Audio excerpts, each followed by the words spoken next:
in part by God's having acted upon D at T. And then someone might maintain that A and B entail C. When T becomes present, God's acting upon D is explained in part by God's having acted upon D at T. And I'll concede that that's a problem, or at least an explanatory loop. But it seems to me there are two ways a proponent of simple foreknowledge might resist the claim that A and B entail C.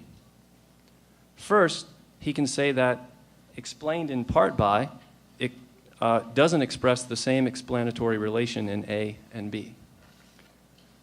In B, explained in part by seems to express a relation, a causal relation. When T star becomes present, God's having acted upon D at T is part of the causal history of God's knowing that we are freely meeting. But A may not involve causal explanation. In A, explained in part by seems to express a relation of reasons-based explanation, which may be non-causal. For instance, those sympathetic to non-causal accounts of reasons for action, such as certain agent causal accounts, teleological accounts, might say that A doesn't involve causal explanation. Second, that is, second way that someone might resist the claim that A and B entail C.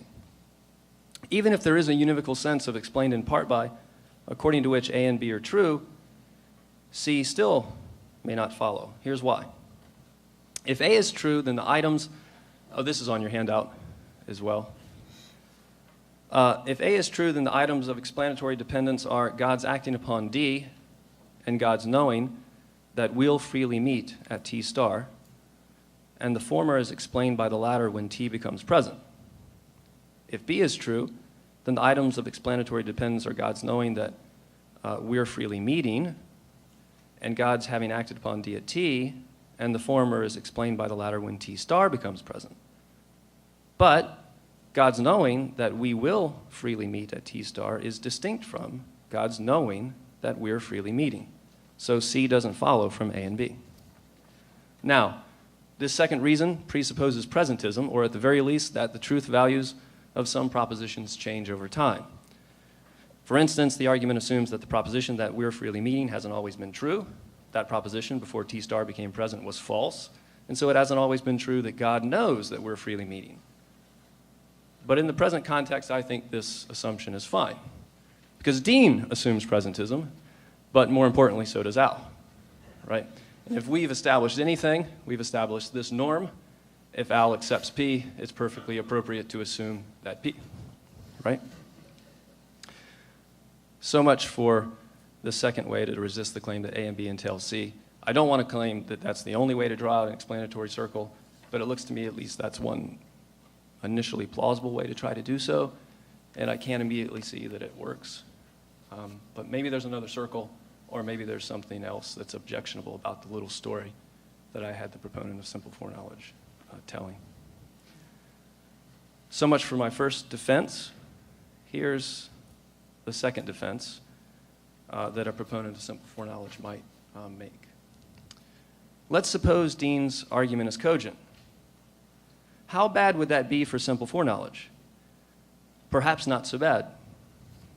For the truth of three, that is, that simple foreknowledge entails a risky view of providence, doesn't impugn simple foreknowledge per se, but rather only simple foreknowledge coupled with a non-risky view of divine providence. And as long as simple foreknowledge per se can be motivated, then that simple foreknowledge requires a risky view of providence might not be so bad. And in fact, I think we can see that there's an interesting way in which simple foreknowledge can be motivated, perhaps not by what Dean calls a non-risky view of providence, but by something that looks an awful lot like providence and has to do with the nature and extent of God's control that he's able to exercise over creation, which the open theist, for instance, isn't able to appeal to. So let me try to explain that. I'm skipping over just a little bit here. Okay, to see this, it'll be useful to recall what Dean calls at one point Dean called it freedom-loving theism. in this version of the paper calls it, what do you call it, Dean? Sorry. I don't remember. What's on the handout? View of providence? Risky providence with foreknowledge? Yeah, that's it. Is that what's on the handout? Okay, good. So recall that view of the stages of God's knowledge given simple foreknowledge. And this is a model of the stages that Dean thinks that the proponent of simple foreknowledge is committed to. According to Dean, risky simple foreknowledge is committed to something like risky providence with foreknowledge. Let's suppose that's correct. Even so, at what we might call the broadly logical end of the stages, remember, these aren't temporal stages, so at the broadly logical end of the stages in risky providence with foreknowledge, not only does God have complete foreknowledge, but also God has made a complete creative decision. That is, God has made a decision about what creation should be like in detail, leading up to initial free choices faced by his creatures, as well as what creation should be like in detail in between those and all other subsequent free choices faced by his creatures, okay? And even though God's complete creative decision is at the broadly logical end of the stages in his knowledge, that decision has from all time past been made. And so God has made that complete creative decision long before God acts upon the decision. When the time comes for God to act upon his complete creative decision, he does so with complete knowledge of what is going to happen at that moment and every subsequent moment. Now, all of this seems to me to constitute an important difference between risky simple foreknowledge and open theism. For given open theism, God cannot make a complete creative decision. And whatever creative decision God makes and acts upon, God doesn't know exactly what is going to happen in every subsequent moment. And for these reasons, it seems to me false to say that risky simple foreknowledge and open theism are on a par when it comes to the nature and extent of control that God is able to exercise over creation. So, unlike open theism, risky simple foreknowledge is compatible with, and so could be motivated by, a strong view, maybe you don't want to call it a strong view of providence, that's fine, but a strong view about the nature and extent of God's control over creation. And so I think we can see that even if Dean's argument is cogent, simple foreknowledge can still be motivated, and can be motivated by something that is in the neighborhood of providence. Okay. Thus ends my second defense of simple foreknowledge. And I know on your handout there's a little section entitled Concluding Suggestion. And the argument that's contained in that section over the last 2 days has become completely opaque to me. And I'm not going to subject you to a completely opaque argument, especially on this occasion when we're honoring someone who has never given an opaque argument in his life.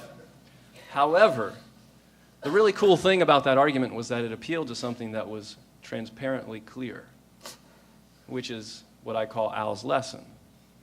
And Al's lesson there has to do with the incredible usefulness that subjunctive conditionals of freedom play in responding to the logical problem of evil.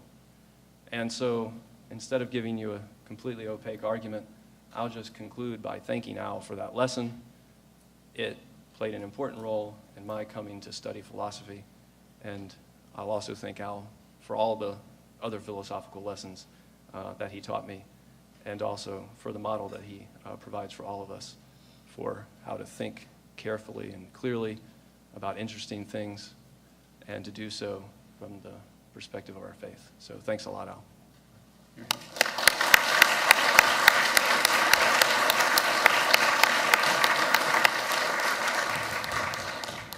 All right, let's give Dean a few minutes to respond and then move on to questions.